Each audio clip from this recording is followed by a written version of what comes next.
Good morning, my best beloveds, and welcome to St. John's on Sunday. This morning, I would like to tell you the story of two women who died for their faith. Linda Lee Kreager and Viola Liuzzo were both Unitarian Universalist women who sought to live their lives with deep integrity. By integrity, I mean that they tried to live lives, they took actions that were consistent with their deeper values. So they brought their life and their living into harmony with each other. One of the women is known a little bit, that's Viola, and the other is known a little less, that's Linda Lee Kreager. History will keep their names because of how they died. Liuzzo was murdered by the KKK, and Linda Lee Kreager was killed while attending church in Tennessee, at Tennessee Valley Unitarian Universalist Church in Knoxville. They are remembered perhaps because of the way they died, but I want us to celebrate the way they lived and the choices they made in that living. Maybe by telling their stories, we ourselves might reflect some of their faithfulness and goodness. Viola Liuzzo lived in Detroit, Michigan with her husband, Anthony, and their children. In the mid-1960s, you have to understand, you have to really sort of get a feel for what the times were like, and this was before I was born. I'm sure it's before many of you were born. The 60s were a time when the entire nation was struggling to embody the promise of the dream of America. We really were not there, we are not there. But at the time, the violations of Black people, particularly in the area of voting rights, were so egregious that it led people into the streets to march and demand their rights to vote. Technically, they had the right to vote, but behavior of local officials kept people from exercising those votes, and that was not acceptable. Should not be acceptable at any time. It's important to remember that everybody has power. When the Black people in the South started marching for justice and demanding their rights, the white people with power did everything they could to dissuade them. They were mean, they were derisive, they were violent, they put up every impediment they could imagine to keep people from practicing their rights.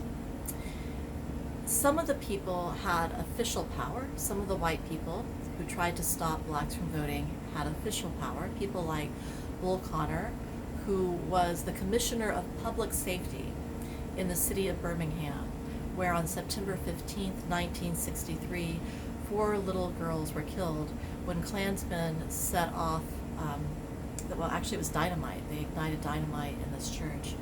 And 3 14-year-olds and 1 11-year-old girl were killed. The names of those girls were Addie Mae Collins and Cynthia Wesley, Carol Robertson, and Carol Denise McNair. The Klansmen who planted that dynamite had a different kind of power than the sheriffs and the commissioners of public safety.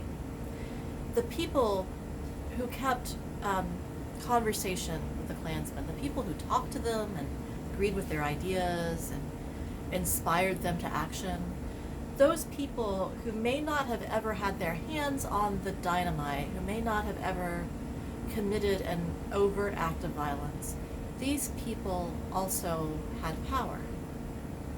It's important that we remember that there are all sorts of types of power, and that we don't do ourselves any favor when we don't ask the question, who has the power here, and how are they using it, and why?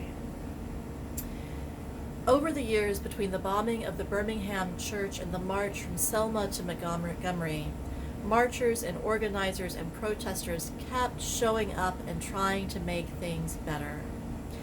They had power also. In 1965, a group of people peacefully protesting for their rights tried to cross the Edmund Pettus Bridge and were attacked and beaten by police. I want to be clear about how we use that word police, because yes, some of the police were police, but the sheriff, the county sheriff, Jim Clark, actually deputized all white men over the age of 21 in the county. So when the protesters crossed the bridge, trying to assert their right to freedom of protest, freedom of assembly, they were met by armed men who had power or had been given power just because of their gender and their race. And they were beaten badly. The media was there.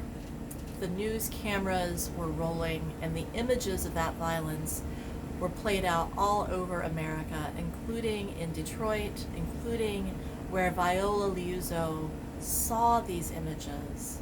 And when Martin Luther King Jr. called for people to come south and help, when he called for people to move on their values, to get up and march with the protesters, to stand up and be present to the injustice and try to make it better, Viola Liuzzo heard that call. She said goodbye to her family. They knew it was risky. She knew it was risky, but she knew there was so very much at stake that she could not fail to go. And so she went. She went because she had the power to drive her car and shuttle people to and from protest sites. She went because she had a little skill in nursing and could help people who were injured in the fight. She understood the power she had, and she was willing to use it to try to make things better. On March 25th, 1965, the evening after the successful march, Viola Liuzzo was driving Leroy Moton home when they were shot. Viola was killed, and Leroy was left for dead. They thought he was dead, otherwise they would have shot him again. Among the attackers were 4 Klansmen. Among the attackers was one FBI paid informant.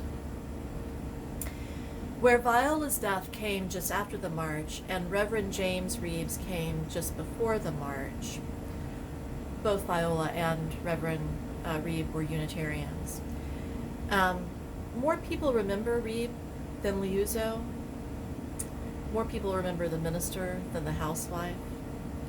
Both were white, and both were from out of town, and both were Unitarian, and conspiracy theories surrounded both of them. The difference is the attacks on Liuzzo were misogynistic and racist, of course, and they were actually orchestrated and organized by J. Edgar Hoover. We tell her story today, and I hope you learn more about her story. I hope you read up on her and that you keep telling her story, because in telling the story we have power to remember, and we have power to claim the good that was and keep that good alive even now. Sometimes telling stories is a way of using power. Sometimes our own power feels small and slight, and we can increase our power by joining with other people, by being in solidarity with them, with each other. Sometimes our power comes under great scrutiny when we try to use it. Liuzzo and Reeb were both parents, and I myself, I will tell you, I have wondered about what it was like for either of them to say goodbye to their families and go join the march. But the public critique fell heavier on the mother than on the man. Now, I will tell you a story about when I first went looking for a church to serve. I guess my daughter was 4 or 5 years old, and my son was just an infant, and I was home with them. I had earned my master's in divinity, but I wasn't working. And one day I was cleaning around the fireplace with Q-tips. I was cleaning with Q-tips around the fireplace. That happened. And I remember just sitting back on my heels and thinking, this is not good. This is not good. And that's the day that I started looking for a congregation to serve because Q-tips, fireplace, can't happen. That's not for me. For other people, men and women, absolutely. For me, not so much. Full-time mothering at home was never going to be my thing. In fact, even recently when I took a sabbatical and was home for a few months, my son, who was then in middle school, asked me to please not stay home that much until he was out of high school, and preferably out of the house. In my first church, every now and then, someone would ask why I was working instead of staying home with my kids. And part of it has to do with just the way I'm wired. But part of it has to do with the work I do. I believe, very sincerely, I believe that our faith changes people and that changed people can change the world. I believe that the good news of Unitarian Universalism is needed everywhere, in a million different iterations and expressions. Ours is a free faith, a liberating faith, a faith that calls a white Detroit mom to drive to Alabama and lay down her life for the freedom of black men and women and children to live with dignity and self-determination, to live free from the violence of the state and those the state officially sanctions and those the state quietly ignores. Because our church tradition empowers each congregation to lead itself, the way our faith plays out across these United States is nuanced and varied and beautiful. Which brings me to the story of a beautiful woman who was my congregant. Linda Lee Kreager had been a Unitarian in Denton, Texas. She moved to East Tennessee for the love of family and friends, and there she and her husband attended Westside Unitarian Universalist Church in a suburb of Knoxville. I can tell you that for a time Linda had sort of a chestnut brown hair color, and then one morning she came to church full-on bleach blonde, and she stood up at Joys and Concerns and she said that blondes do have more fun. This was her true self, and she was going to claim it. A short while later, she stood up in the same spot and told us that her back was hurting all the time. So instead of standing for coffee hour, she was going to pull out a chair and have a seat, and anyone who wanted to talk to her was free to come and join her. I loved this about her because she was a woman who knew herself unapologetically. She had this real slow Texas accent, and she was very, very humble, and she was not afraid to wear rhinestones, and thinking about her still makes me happy. She didn't brag on anything, and I found out through a third person that she actually wrote the book on first century Christianity, like there's a book called First Century Christianity or something that she wrote. And I was, of course being me, I was overly exuberant, and I saw her come in the church and I said, "Linda, you wrote the book on first century Christianity. Tell me, what was that like?" And she responded by not really moving at all, just looking at me and saying, "Well, Mitra, it was different." Understated. The fact was she was brilliant, and she was Texan. And I sometimes worry that we didn't really see her for the complex person she was. Not until after she went to church that Sunday in July in 2008. She went to church to see her nieces perform in a play, and a man came in and killed two people. He killed her, and he killed Rev Mitra. Rev Mitra was a dedicated church member. He was a good man. He was helpful to everybody. He was a gem of a human being. But his story is for another day. Today, I would like to tell you that Linda was an absolute treasure. Like Viola, Linda made choices to live authentically in small, tiny ways and in big, life-changing ways. She valued her church, the fullness of its tradition, her family and her friends, and she always worked to build up other people. The thing is, we could have appreciated her more. She was a shorter-term member at one of the smaller suburban Knoxville churches who died as a visitor at another church. No matter where she was or who she was with, she was consistent in goodness and kindness and faith. When I met her in Tennessee, she carried Texas with her in her style and her speech.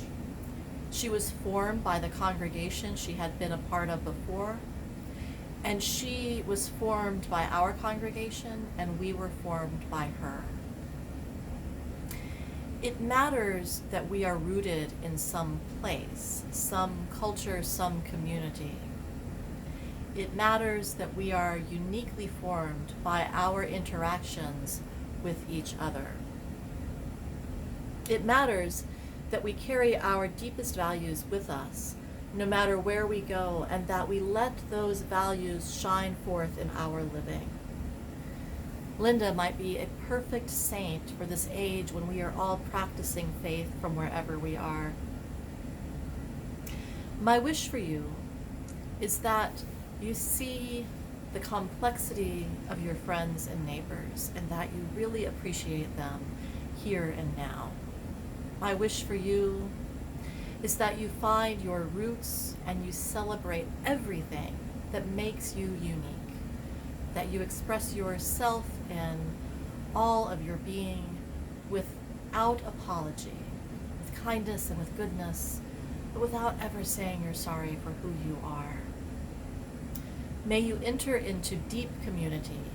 May you find your voice. May you live your faith. In this way, I promise you, you will find your unique way to bless this world that we all share. Be well, my friends, until we meet again.